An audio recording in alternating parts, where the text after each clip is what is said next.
Cash में लेन then करते हैं तो हो जाइए सावधान, लगेगा भारी जुर्माना। तुरंत जानो ये 8 नए नियम। दोस्तों, अगर आपके घर में कोई शादी होने वाली है, या प्रॉपर्टी खरीदने की सोच रहे हो, या फिर आप अपने किसी दोस्त या रिश्तेदार से पैसे उधार लेते देते रहते हो, तो ये वीडियो पूरा देखिए, क्योंकि आज मैं आपको एक ऐसा नियम बताने जा रहा हूं जिसे ना जानने की वजह से हजारों लोग हर साल इनकम टैक्स डिपार्टमेंट को भारी जुर्माना भर देते हैं। और सबसे बड़ी बात, ज़्यादातर लोगों को पता ही नहीं होता कि उन्होंने गलती कहाँ की। बस एक दिन घर पर नोटिस आ जाता है और तब समझ में आता है कि कैश में लेन देन करना कितना महंगा पड़ सकता है।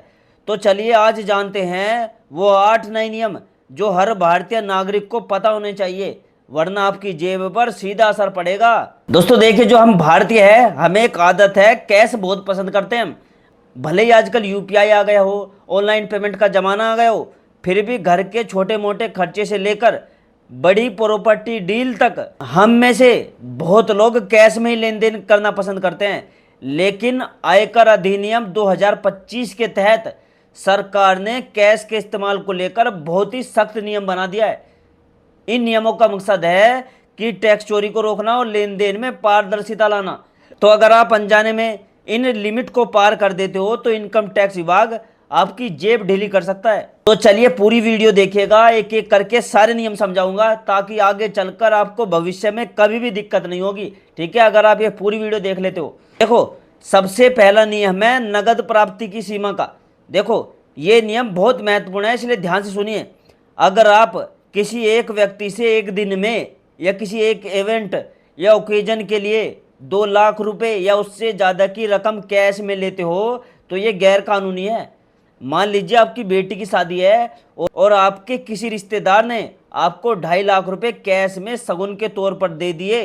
अब भले ये पैसा अपने प्यार से दिया गया हो, लेकिन कानून की नज़र में ये गलत है। और अगर आप पकड़े जाते हो तो जितनी रकम आपने कैश में ली है ना, उतना ही रकम का जुर्माना आप पर लग सकता है।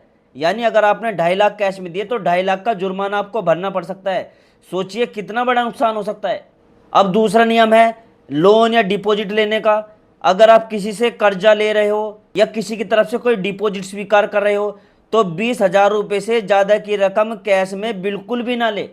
हमेशा बैंक ट्रांसफ़र, चेक या फिर ऑनलाइन पेमेंट का ही यूज करो। बहुत बार होता है कि दोस्त रिश्तेदारों के बीच पैसे का लेन देन कैश में हो जाता है और लोगों को लगता है कि भाई अपने ही लोग हैं, कोई दिक्कत नहीं है। लेकिन कानून की नज़र में ये एक गलती मानी जाती है, चाहे आप अपने भाई से पैसे लो या किसी अनजान व्यक्ति से। तीसरा नियम इसी से जुड़ा हुआ है और ये है कर्जा चुकाने का नियम। जिस तरह कर्जा लेने पर एक लिमिट तय की गई है, ठीक उसी तरह कर्ज को चुकाने पर भी एक लिमिट है। अगर आपने किसी से 20,000 रुपये या उससे ज़्यादा का कर्जा लिया है तो उसकी किस्त हो या पूरी रकम हो, उसे कैश में चुकाना गैर कानूनी माना जाएगा। यानी लेने में सावधानी और चुकाने में भी सावधानी, दोनों तरफ से नियम लागू होता है। अब मैं आपसे यहाँ पर एक सवाल पूछना चाहता हूँ, कमेंट में ज़रूर बताना, क्या आप इन नियमों के बारे में आपको जानकारी थी या फिर आप भी उन लाखों लोगों में से हो जो बिना जाने ये गलतियाँ करते आ रहे हो। मुझे कमेंट में ज़रूर बताना, ठीक है, क्योंकि आगे के नियम तो और भी ज़्यादा ज़रूरी है, खासकर अगर आप बिजनेस करते हो या प्रॉपर्टी में डील करते हो। देखो, अगर आप एक बिजनेसमैन हो या आपकी अपनी कोई दुकान है, कंपनी है, फर्म है, तो ध्यान दीजिए, अगर आप एक दिन में किसी एक व्यक्ति को 10,000 रुपये से ज़्यादा का कैश में भुगतान करते हो तो आप उस खर्च पर टैक्स छूट यानी डिडक्शन क्लेम नहीं कर पाएंगे। यानी आपका पैसा तो जाएगा ही, ऊपर से आपको टैक्स में भी कोई फ़ायदा नहीं मिलेगा। हालांकि ट्रांसपोर्ट्स के लिए यहाँ थोड़ी राहत है, उनके लिए लिमिट 35,000 रुपये तक रखी गई है, क्योंकि ट्रांसपोर्ट बिजनेस में अक्सर बड़े कैश पेमेंट होते रहते हैं। पांचवा नियम है दान या चंदा देने का। बहुत सारे लोग टैक्स बचाने के लिए सेक्शन 80G के तहत दान देते हैं, जो एक अच्छी बात है। लेकिन अगर आप 2,000 रुपये से ज़्यादा का दान कैश में देते हो तो आपको इस पर कोई टैक्स छूट नहीं मिलेगी। इसलिए अगली बार जब भी आप किसी मंदिर में, ट्रस्ट में, NGO को दान दो, कोशिश करो कि ऑनलाइन पेमेंट करो या फिर चेक के जरिए दो, ताकि आपको टैक्स में फ़ायदा मिले और आपका दान भी रिकॉर्ड में रहे। अब बात करते हैं बैंक से बड़ी रकम निकालने की। ठीक है, अब यहाँ एक बात क्लियर कर दूँ, बैंक से देखो कैश निकालने पर कोई पाबंदी नहीं है, आप जितना चाहे उतना पैसा निकाल सकते हो। लेकिन अगर आपकी विड्रॉ लिमिट एक तय सीमा से ज़्यादा हो जाती है तो सेक्शन 194 के तहत बैंक आपके पैसे पर टीडीएस काट सकता है। यानी आपको पूरा पैसा हाथ में नहीं मिलेगा, उसमें से कुछ हिस्सा टैक्स के तौर पर पहले ही कट जाएगा। इसलिए बड़ी रकम निकालने से पहले एक बार अपनी बैंक ब्रांच में जाकर इस बारे में जानकारी जरूर ले ले। अब जो 7वां नियम है वो भी सबसे ज़्यादा जरूरी है और खासकर उन लोगों के लिए है जो प्रॉपर्टी खरीदने बेचने की सोच रहे हैं। घर हो, जमीन हो, प्रॉपर्टी के लेन देन में कैश का इस्तेमाल करना बहुत भारी पड़ सकता है।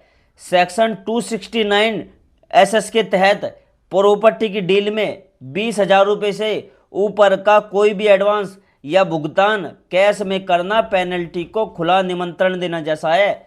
अक्सर देखा जाता है कि प्रॉपर्टी डीलर या सेलर टोकन मनी कैश में मांगते हैं, ये कहकर कि बाकी पेमेंट चेक से कर देना।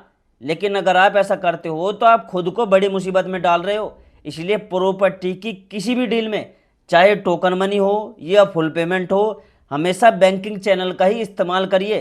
अब आते हैं हम 8वें और आखिरी नियम पर, जो शायद मुझे लग रहा है सबसे दिलचस्प है, क्योंकि इसमें बताया गया है कि लोग नियम से बचने के लिए क्या क्या तरीके अपनाते हैं।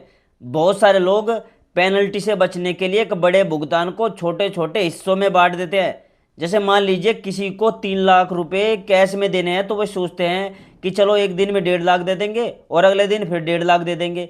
लेकिन दोस्तों, इनकम टैक्स डिपार्टमेंट भी अब इतना समझदार हो गया है कि वो इसे स्प्लिट ट्रांजैक्शन मान सकता है। अगर विभाग को पता चला कि ये सारे भुगतान एक ही सौदे से जुड़े हुए हैं तो वो इन सभी पेमेंट को मिलाकर एक ही ट्रांजैक्शन मान लेता है और फिर पूरी रकम पर जुर्माना वसूल लिया जाता है।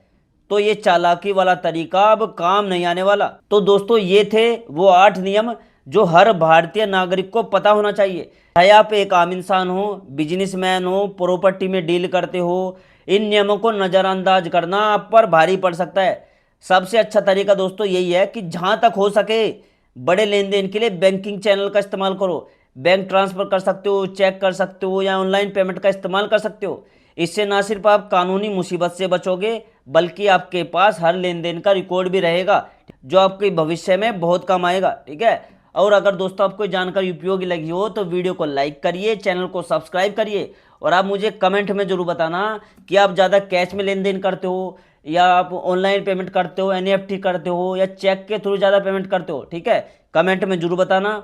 और आप कौन से स्टेट से, कौन से शहर से मेरी वीडियो देख रहे हो, उस शहर का नाम, उस राज्य का नाम कमेंट में जो लिखना।